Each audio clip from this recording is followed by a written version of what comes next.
Hello, my Bill 5000 Nation. How's everyone doing today? Hopefully, everyone's having a great day. If not, I hope it gets better from here. We are back with another MrBallen video. This one is titled U.S. Marine Hunted by an Unidentified Creature, the Jeff Boiler story. This was actually suggested by a viewer. I'm excited to get into today's story. If you're as excited as I am, go ahead, turn them lights down low, put on something comfy, cup with something special. Let's get intrigued. I'm intrigued. I like them big and footsins, and I like assassin squatches. Every year, dozens of people, hikers, hunters, backpackers, will go off into the wilds of North America and then come out again claiming to have seen Bigfoot, the 8 to 10 feet tall, intelligent, bipedal, hairy creature that kind of is a cross between man and beast. Harry and the And Hendersons? there's literally been thousands of sightings of that particular creature all over North America.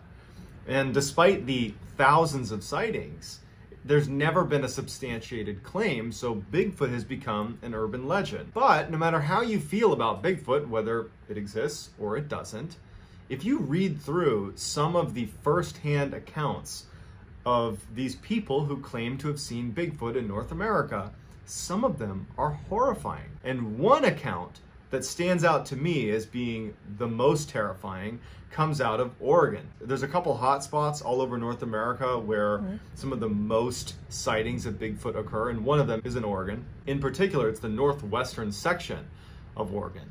And that's where today's story is going to come out of, and it is Jeff Boiler's story. Jeff was a Marine. He was then a police officer.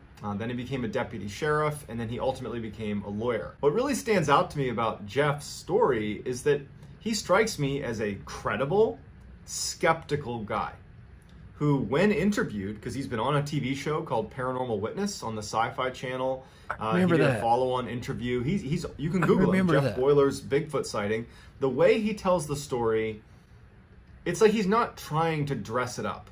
He's not trying to make it more dramatic than it really was. It's like he's just telling you what happened to him. And he's not trying to create a theory as to what it was, but rather just, here it is. Here's what happened, as I remember it. And it allows you to listen to this.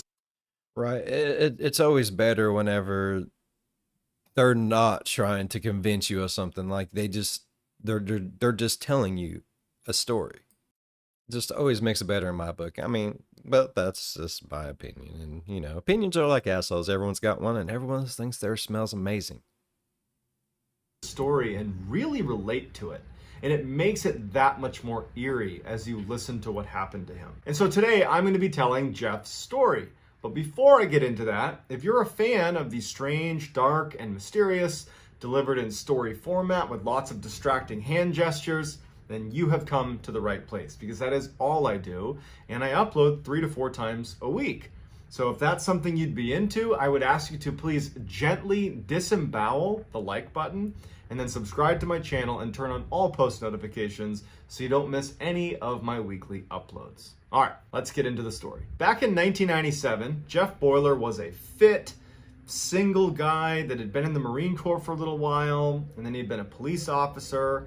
And now he was looking to do something new with his life, and he had always been a huge fan of nature. He loved hiking, hunting, and so he just kind of up and decided to move to Oregon to just be back in nature. And so he goes out to Oregon. He doesn't really know what he's going to do for a job. One of Jeff's friends, who is the elected sheriff of a very rural county in northwestern Oregon, reached out to Jeff and said, hey, you know, with your background, you know, you were in the Marine Corps, you were a police officer, would you want to be one of our deputy sheriffs out here in northwestern Oregon?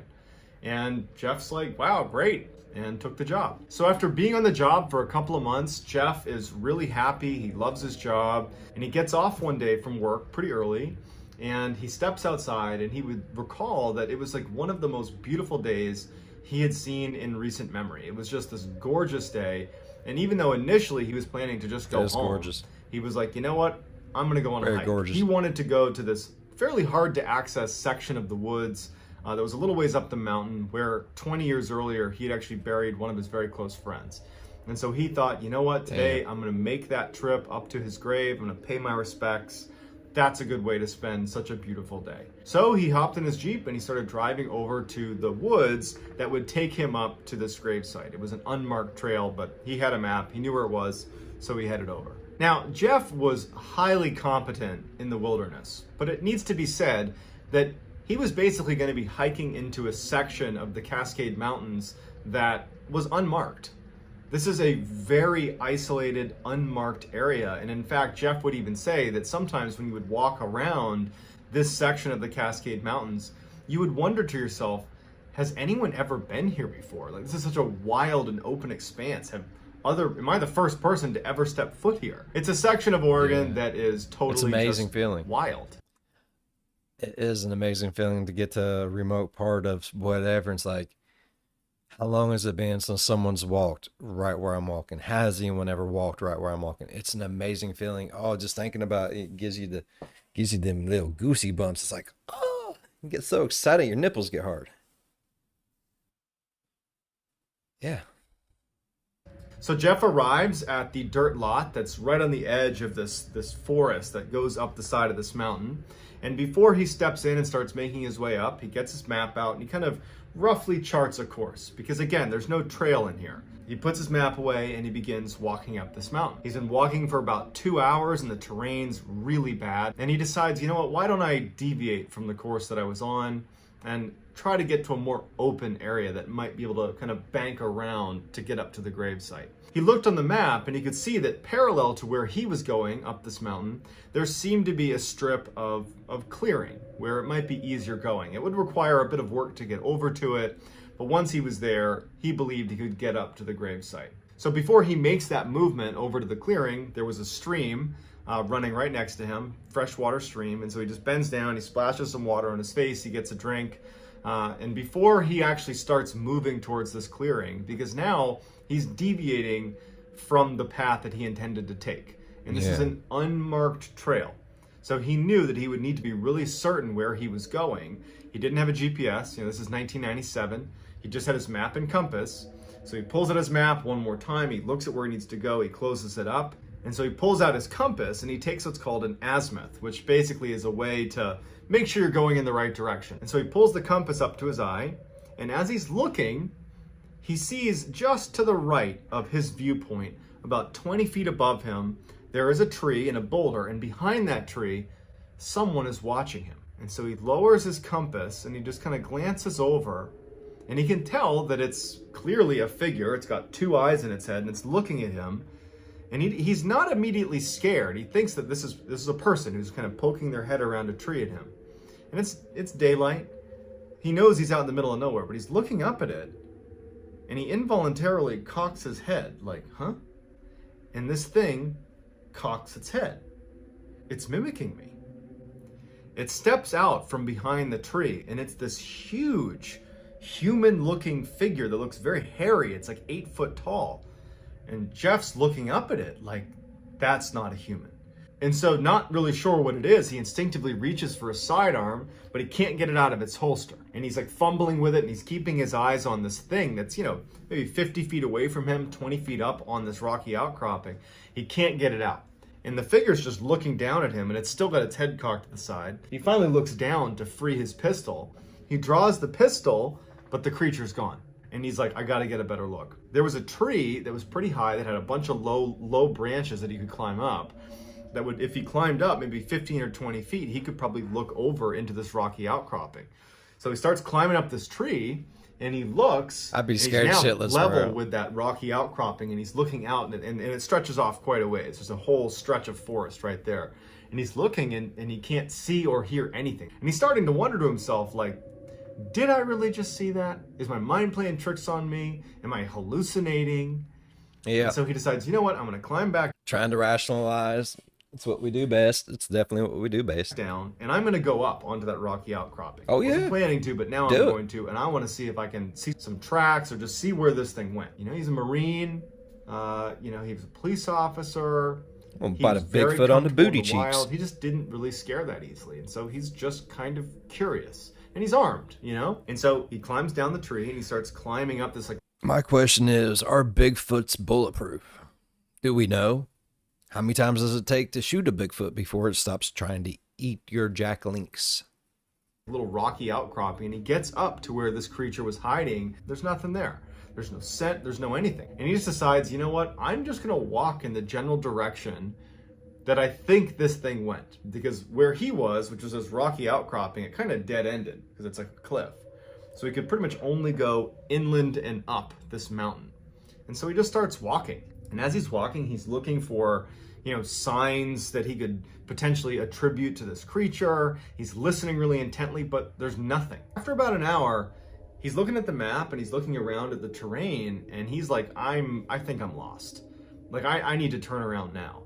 And then it dawns on him that he's also lost track of time. It's starting to get pretty dark out, and he does not have a flashlight. Oh shit. So he starts to panic a little bit because he realizes Bigfoots have big built-in night vision, bro. You're fucked. is that his curiosity has now put him in a very dangerous situation.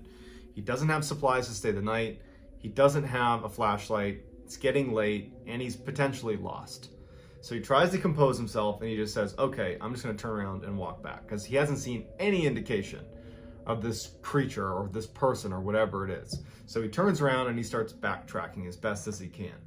And as soon as he starts moving back, from behind him, he hears what sounds like a very large tree break and smash into the ground. Fuck that. And he described it as being louder than most guns. Like, it's an Fuck that. extremely loud sound. And he turns around and he looks. I ain't doing And that there's shit. nothing there. But he just figured, that's crazy. Like, I'm lucky that no tree landed on me. He's not thinking that could be, Bigfoot. He's thinking that a tree just fell and I'm lucky it didn't land on me. And so now, even though he is not connecting the falling tree with this creature or person. Look, I've played Bigfoot. Bigfoot will set traps. Bigfoot will knock trees. Bigfoot will cause landslides. Bigfoot's a bitch, and he will come after you. Person he saw, he's in a bit of a panicked state, and so he can't help but associate the experiences. And so he finds himself, as he's walking now a little bit faster and faster away from where he just was, looking over his shoulder in the direction of where that tree fell and where he believed this creature or person was. And as he's walking, looking ahead where he needs to go, but then peering over his head, over his shoulder, over and over again, he hears another loud snap and fall, and it stops him dead in his tracks. It was ahead of him, off to the right, basically on the exact opposite side of where he had come from.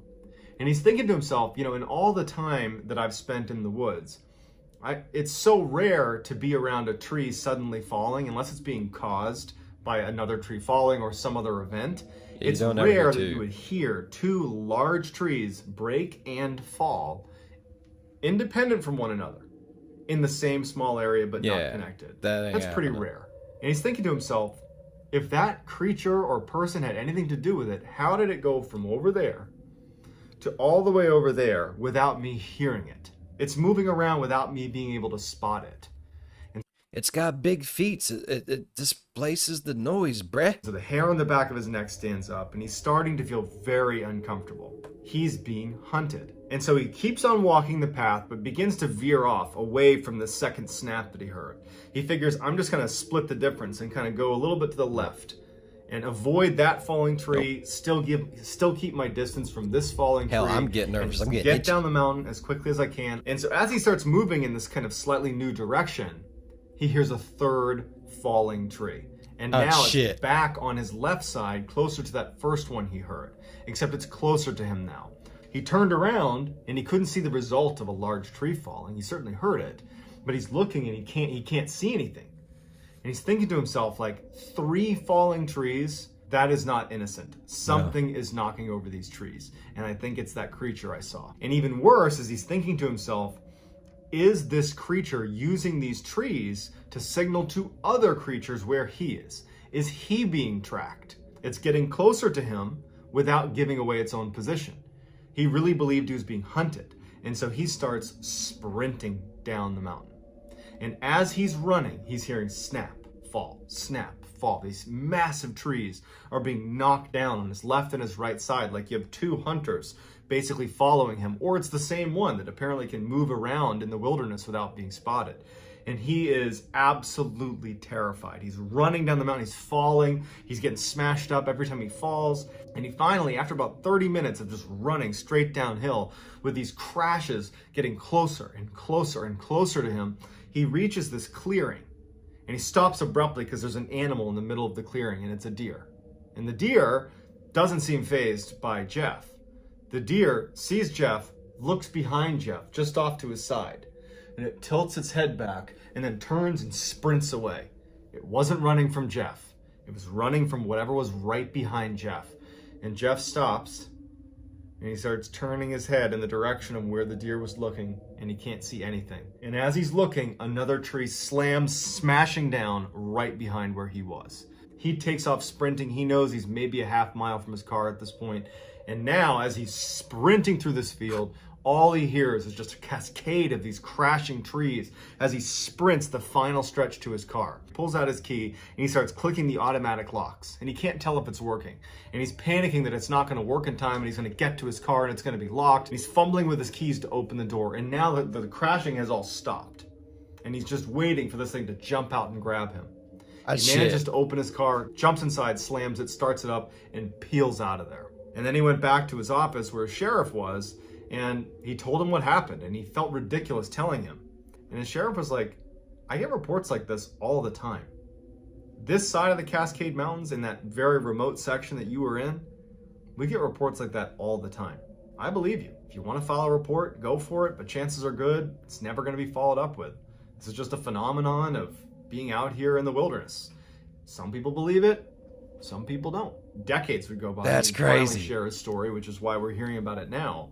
But when he tells that story, if you watch it on Paranormal Witness, you're listening to it like it happened yesterday. This has stuck with this man, and it's clear it had a profound impact on his life. So while there's never been any substantiated claims of Bigfoot actually existing, some of these reports are eerily similar to one another, and some of the people detailing these sightings are people like Jeff, who really has no reason to lie or embellish. He doesn't really stand to gain much. In fact, he stands to lose, because he could be labeled as kind of like a kook for believing that Bigfoot chased him. So the way I like to look at stuff like this is just to keep an open mind. We don't know half the stuff that's in our ocean. We don't. You know, we barely know anything in the universe.